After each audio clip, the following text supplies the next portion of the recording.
নমস্কার বন্ধুরা, তোমরা দেখছো ডিম গার্ডেন।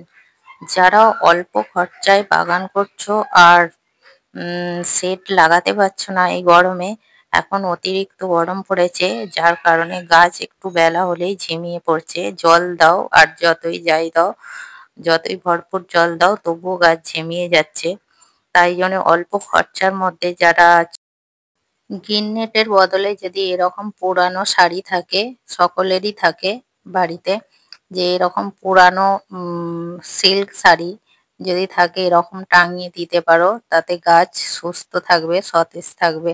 এরকম যাদের ছাদ বাগান যতটা, সেরকম পরিমাণে শাড়ি নেবে। আমি শাড়িগুলোকে এরকম পাশের চারটে কোণকে দড়ি দিয়ে এরকম ছাদে লম্বা লম্বা ভাবে বেঁধে দেবে কিছু সাহায্যে সাপোর্ট দিয়ে। আর চাইলে এরকম মাঝখান থেকে শাড়িটাকে জুড়ে দিতেও পারো। আমি এটা খোলা রেখেছি কেন, মাঝখানটা খোলা পড়ার জন্য। এটা রাত্রের দিকে এক সাইডে খুলে সইরে দিলে কি হবে, রাত্রিরের হাওয়া কুয়াশাটা পাবে ভালো, গাছটা আরো বেশি সুস্থ থাকবে। তাই জন্য আমি সেলাই করিনি, তোমরা চাইলে সেলাইও করে দিতে পারো। আর দেখো বন্ধুরা, আমি এইখানটা যে ফাঁক রেখেছি এটাকে ওই রোদ উঠে গেলে চিমটি দিয়ে এরকম করে আটকে দেব, আবার বিকালবেলা সইরে দেবো বলে এইটাকে আর জুড়িনি।